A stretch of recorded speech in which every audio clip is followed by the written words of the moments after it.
thought about whether a piece of software, just lines of code, could actually reach out from a computer and physically destroy something in the real world? Well, back in 2010, that whole idea jumped straight out of a sci-fi movie and into reality.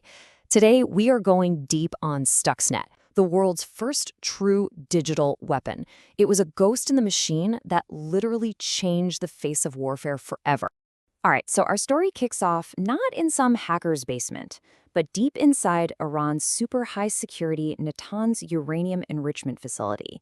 Now, you got to understand, this was one of the most protected places on Earth, completely disconnected from the public internet. It was an air-gapped fortress.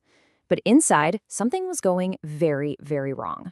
Hundreds of these incredibly delicate, high-speed centrifuges. I mean, these things are the absolute heart of Iran's nuclear program. Were just mysteriously tearing themselves apart. For the engineers on the ground, it probably just looked like a really bad string of luck. Maybe some simple mechanical failures or a bad batch of parts. But the failure rate was just catastrophic, and nobody could figure out why. They had absolutely no idea they were hunting for a ghost, an invisible saboteur that wasn't made of metal or plastic, but was built from pure data. So what in the world was this digital phantom? Well, to answer that, we actually have to leave the chaos happening in Iran and travel thousands of miles away. We're heading to a small security firm where the very first digital breadcrumb of this unbelievable story was about to pop up. So it all gets started when a client over in Iran calls them up complaining that their computers are just randomly rebooting. The team at Virus Blogata digs in and finds this piece of malware that is unlike anything they have ever seen before. It was spreading like crazy through USB drives, but its ultimate purpose? A total mystery. It wasn't stealing passwords, it wasn't after credit card numbers. It seemed to be looking for something, but what? So the world officially finds out about Stuxnet in the middle of 2010. But here's the thing. By that point, it had already been lurking in the shadows for at least a full year, just quietly infiltrating systems and spreading. The ghost had been haunting the machine for a long, long time before anyone even knew it was there. As researchers all over the world started pulling apart this code, nearly 0.5 megabyte of it, they had this dawning realization. This was no ordinary virus. No, this was a guided missile. It was a weapon of absolutely unprecedented complexity, and it was built for one single, devastating purpose. Now, to really grasp its power, you've got to know this term, a zero-day exploit.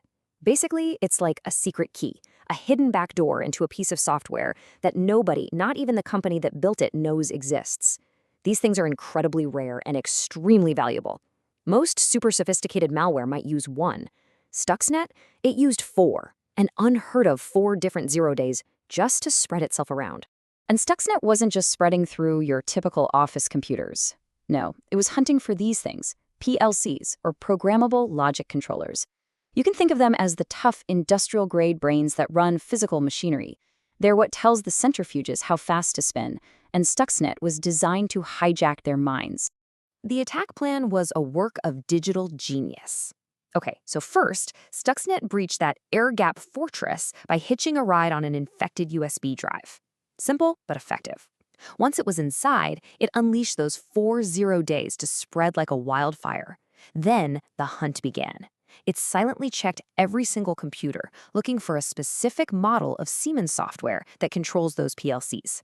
And only when it found its exact prey did it inject its malicious payload. I mean, the precision of this worm was just incredible.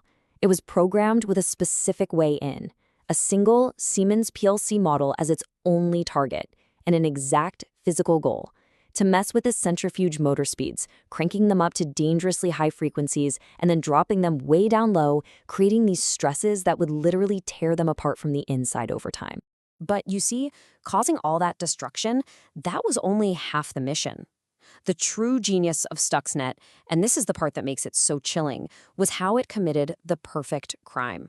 It made all that physical damage look like just a series of unfortunate accidents, all while it remained completely and utterly invisible. And that is the real heart of this whole operation.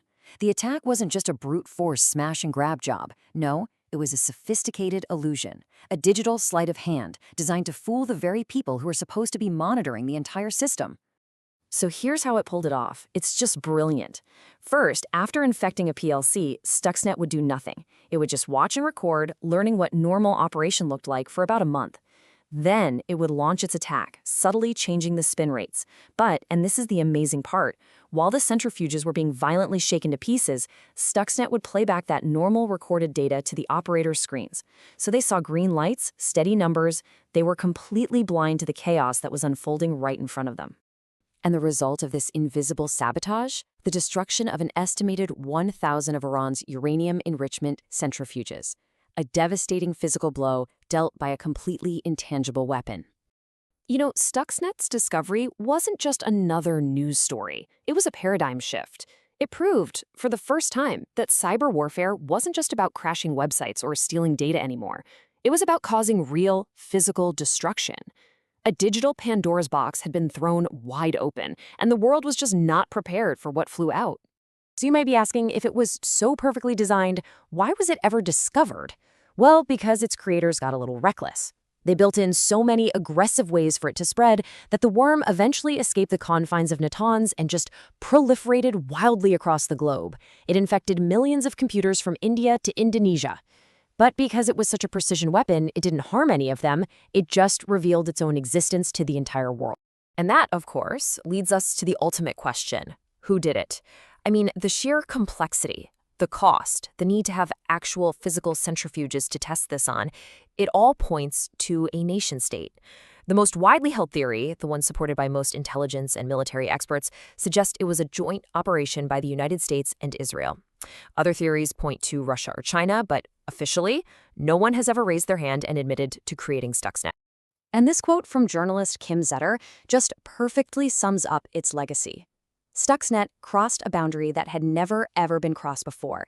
It was the moment software became a kinetic weapon, something that could actually cause physical harm. Stuxnet was a massive wake-up call. It demonstrated that the code that runs our power grids, our water treatment plants, our factories, it could all be turned against us. It proved that the digital and physical worlds are no longer separate, if they ever were. The first shot has been fired in a brand new kind of war. So the question it leaves all of us with is, what happens now that everyone knows this is possible? Don't forget to like, share, and subscribe to Dore's Shelf.